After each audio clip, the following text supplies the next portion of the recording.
Hi, I'm Jennifer Messenger. Welcome to Module 2, the Archetypes Overview.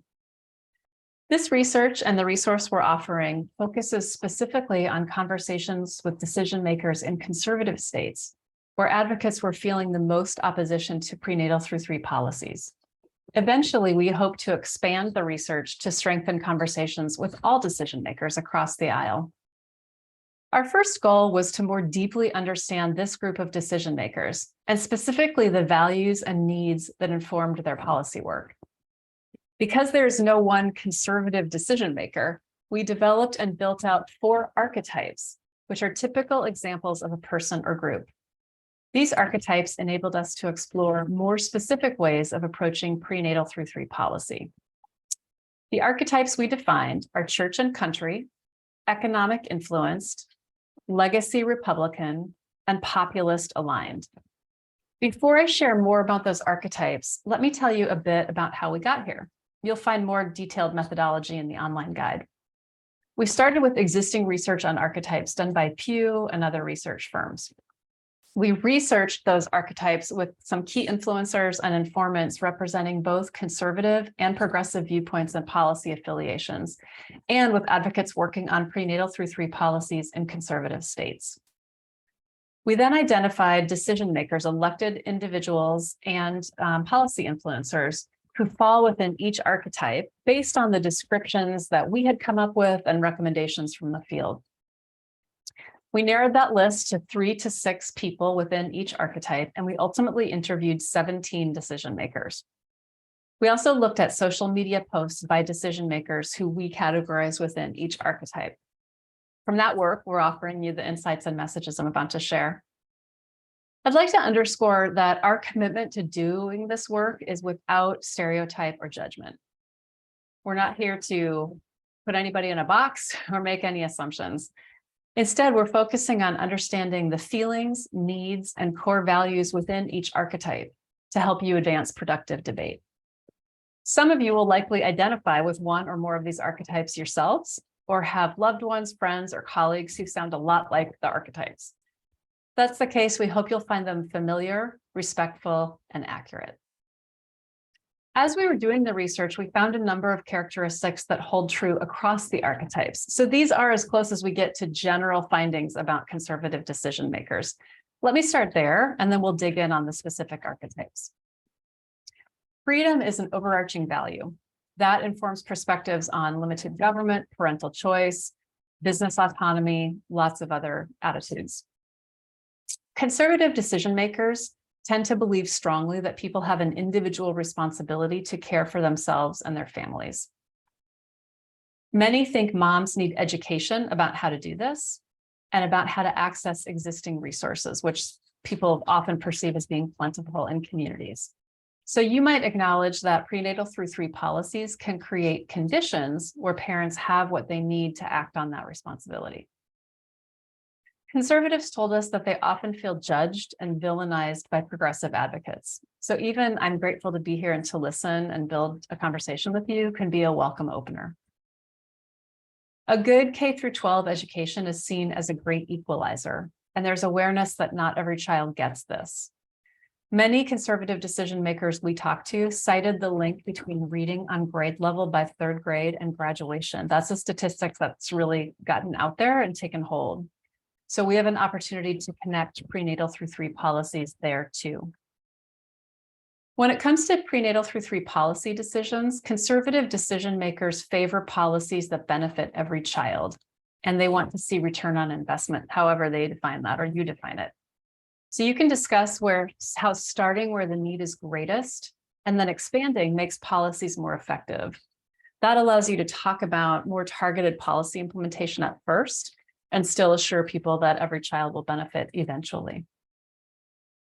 Abortion is a difficult issue to address directly within these archetypes.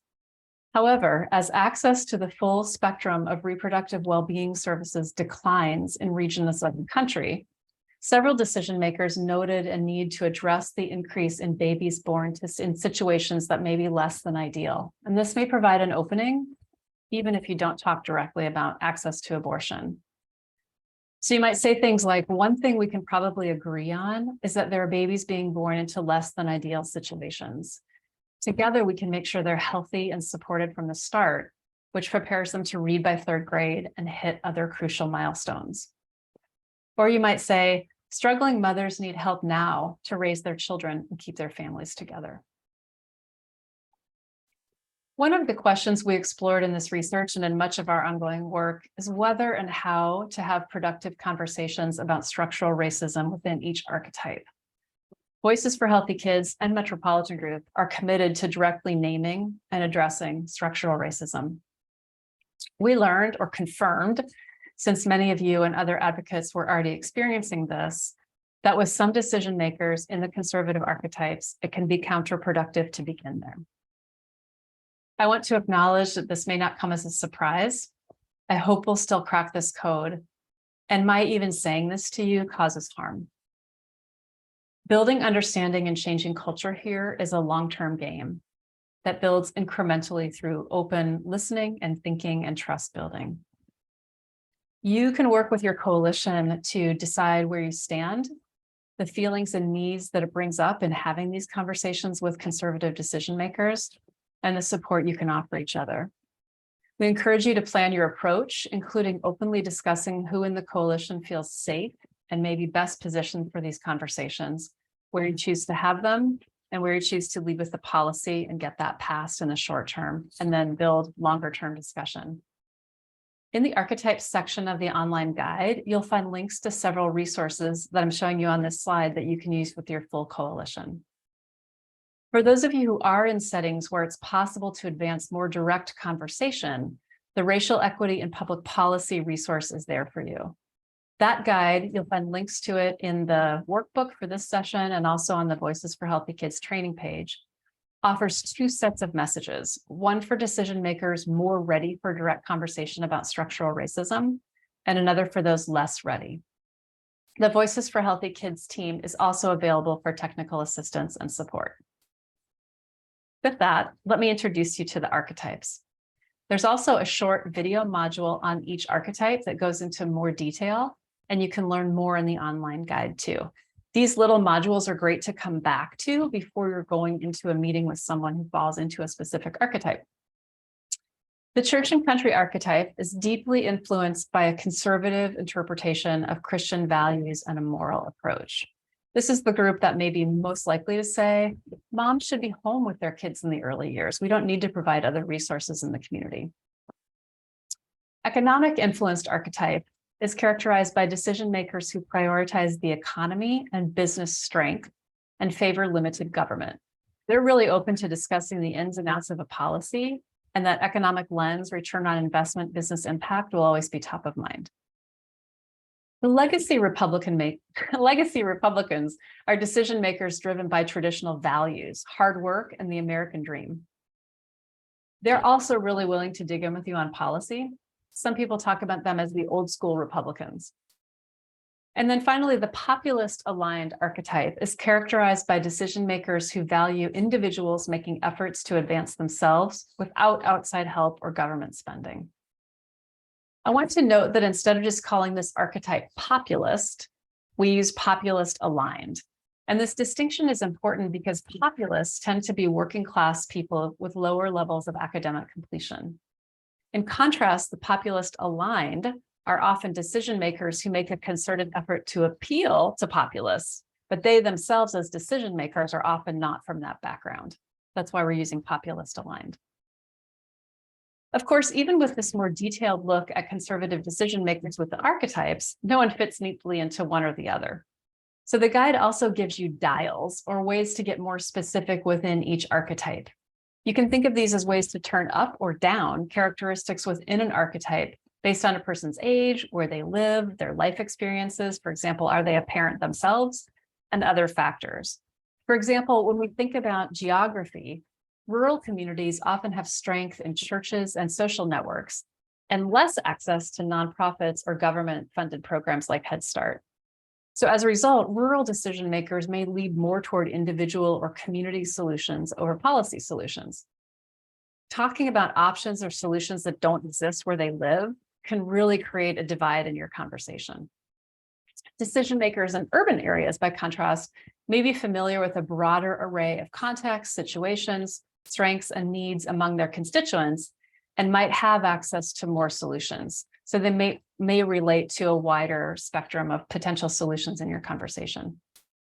Thinking about age, in our interviews, younger decision makers seemed more interested or open to creative problem solving than older decision makers who were a little bit more been there, done that after a lifetime of work in politics. Millennials also tend to be passionate about debating the details of policy and solving problems. So in each archetype, you might find a little bit more enthusiasm for discussing the fine details of policy and getting to creative solutions together. Decision makers who have younger children in the home or who have grandchildren, perhaps not surprisingly, were most sympathetic about issues surrounding childcare and other prenatal through 3 issues. Economic arguments are also very effective with millennials, especially for those who have been through the Great Recession and struggle as a generation to build wealth and save for adult milestones during the pandemic and moving forward. I invite you to pause and reflect on the archetypes. You can take a screenshot or just pause the video with this screen up. You'll also find this diagram in your workbook. And then please bring reflections to the live workshop or into your communities of practice or technical assistance sessions. Think about how you feel about these archetypes. What resonates? What might you add or adapt to really build understanding in yourself, your work, and your team, and your coalition about the archetypes? As you think about the conservative decision makers you meet with, do you see them here? Do you see them straddling archetypes? How might you use the dials with them? Do you see yourself or others you know here? And how does that inform your understanding of these archetypes? And then finally, please think about any questions or discussion points you'd like to bring into the live training, to a TA session, or to a discussion with your coalition. Hearing these findings and envisioning meetings with decision makers in these archetypes likely brings up a range of feelings for you. Note those too, and think about what you'd need to feel ready for and confident in these conversations. You may want to pause, jump ahead to Module 7 on hidden feelings, and then come back to the archetypes, just to give you a little bit more grounding to think about your feelings and needs as they come up in these conversations. Thanks for watching. Please visit the online guide and check out modules 3, 4, 5, and 6, which gives you more specific detail on each archetype.